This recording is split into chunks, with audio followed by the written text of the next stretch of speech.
What is going on, ladies and gentlemen? Welcome back to another edition of the Turnbuckle Times 10 Count, the Raw Reaction Show from September 6th, 2021. I am your host, Adam Raymer. I appreciate everybody tuning in and watching. As always, find us on Twitter at TBuckleTime, me at Adam Raymer11. Also, hit Steven up, my co-host, Stephen Burton86.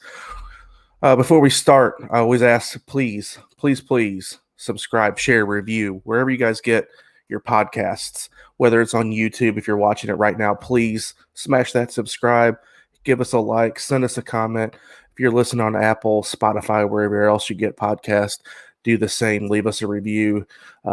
Hit that subscribe on there as well. So we appreciate all of you. We try to keep these to about our normal 10 minutes. Sometimes they go a little over, sometimes they don't. But yeah, this is the Raw reaction show from September 6th, which was Labor Day.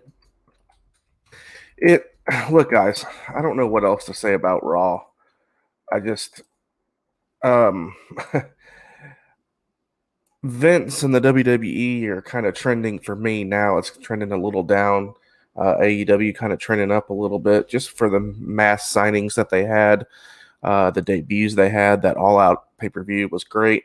But again, my thing with Raw is it's 3 hours long. I think if they tried to shorten it to 2 hours like SmackDown, that show might get a little better. But that's not my job to do. My job is to be a fan. To watch it, and obviously on this is to give out my unfiltered opinion on what I thought. So the way Raw opened up was RK Bro obviously came out, did a little promo. Lashley MVP then come out, leads to words, but it led to Orton and Lashley having a singles match at Extreme Rules, I believe, for the WWE Championship. So that was entertaining. I like it. It's a change. Goldberg's not in there anymore. Puts Randy Orton back in the title picture, which I'm fine with. The other thing that happened in that opener was they have the tag team turmoil thing going on tonight. And Lashley and MVP somehow got entered into this. They went and talked to Adam Pearce and Sonya Deville and got entered into that because Bobby Lashley evidently is what Randy Orton says is a selfish son of a bitch. So he wants all the gold. So they got put in that match as well in the end of the tag team turmoil. So the first match of the night was the New Day versus the Viking Raiders, which was great. I love the Viking Raiders. I love New Day. Viking Raiders don't get pushed enough. I know. I think it was Ivar that was hurt for a while, and that kind of lost their momentum because they had some momentum going. I don't know. Probably it was before COVID. So it was a good match back and forth, but New Day wins. Second match was the New Day versus Jinder and Veer. Total waste of time. That was just a placeholder because they don't have enough tag teams on Raw to cover this. Actually, some of these other ones are the same thing.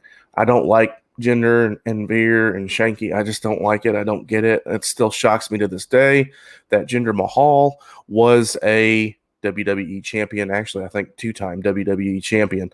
I don't get it. So anyway, it was a waste of time. New Day wins that match. Third match was the New Day versus the Lucha House Party. Now, that actually wasn't bad. There was a couple little botches for me or mistakes, but that was probably one of the better ones out of these first three, actually the first four.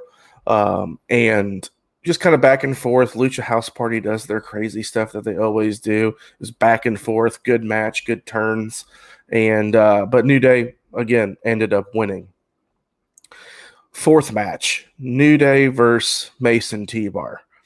So the New Day won this, but at the end of it, Mason T-Bar kind of destroyed the New Day, and then the new incoming guys that were challenging, were in the tag team turmoil, was Mansoor and Ali. They just decimated them. And at this point, you keep letting Mace and T-Bar lose and not. Well, one's enough with them. I don't know. It's getting to a point where if you're going to push those guys, you should push them because they're both huge, uh, dominant wrestlers. I don't know how good of wrestlers there are, but they would just be a force in the tag team division. But I don't know what they're not. I don't understand why they're not pushing these guys more. Uh, if not, just get rid of them, break them up, and do something else with them because it's not working anymore. So either try to get them over or let them go. So after that happened, I thought they were going to run a gauntlet of this, but they stopped, went to commercial break, obviously, after that beating from Mason T-Bar to everybody. So after that, Drew McIntyre and Sheamus fought, and was for the number one contender for the United States title. Really good match. Probably match of the night for me because the show wasn't great. But that match was pretty darn good, back and forth. They did some crazy stuff. Drew ended up ripping off the mask of Sheamus and smacking him across the face, which looked like it legitimately hurt because I think that thing is metal. But Sheamus actually ended up winning that on a roll-up, kind of grabbing the tights.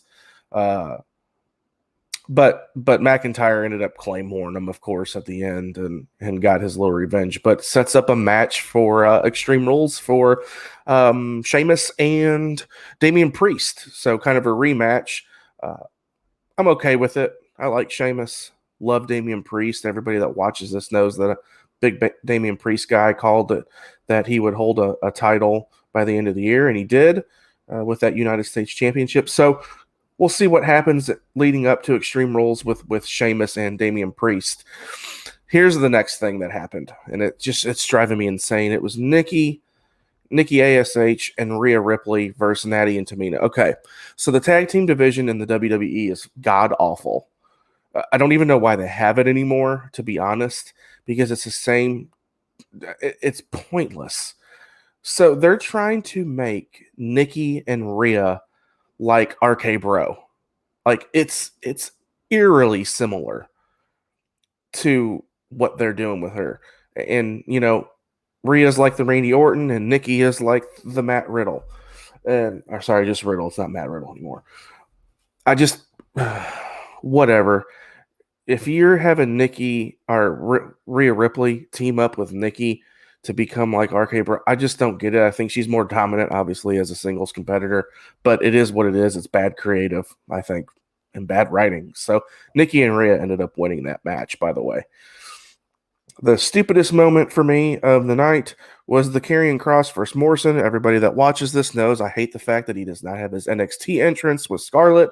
He still comes out looking like he's in a Mad Max movie. He comes out to fight Morrison, obviously destroys him, and they still haven't put him up against any kind of good talent yet. So he squashed, Keith Lee. I could say he put up against Keith Lee, which where the hell's he been too? So just, I am a huge fan of Karrion Kross as character. Like they could make him so dominant on Raw, and they don't do it, and they still haven't done it yet. So and the entrance thing just really pisses me off. So there's not much else to say about that. Nyah and Charlotte fought again for the title. Charlotte retained. It was okay. They didn't have a shoot really like they did last week where they legitimately were getting pissed, it looks like. But the big thing in this match was Baszler kind of cost Nyah the match. She kind of got up on the apron and did some shit, and Charlotte hit her with a natural selection. So there's a possible split there between Nyah and Shayna. And then also Alexa shows up on the screen with Lily, does her little, thing, but ends up in the ring. Charlotte says, what do you want? And Alexa points at the title. Charlotte accepts. So it looks like that it's setting up a match with Charlotte versus Alexa at Extreme Rules for the women's title, which is great. I've said this before too, that Alexa needs to be involved more in the title picture. She's played this character well, and she's still playing it well. I don't like the Lily doll thing, but I think it's a change again, and it sets up for a good match. So the ending of Raw ended up being the tag team turmoil finished up.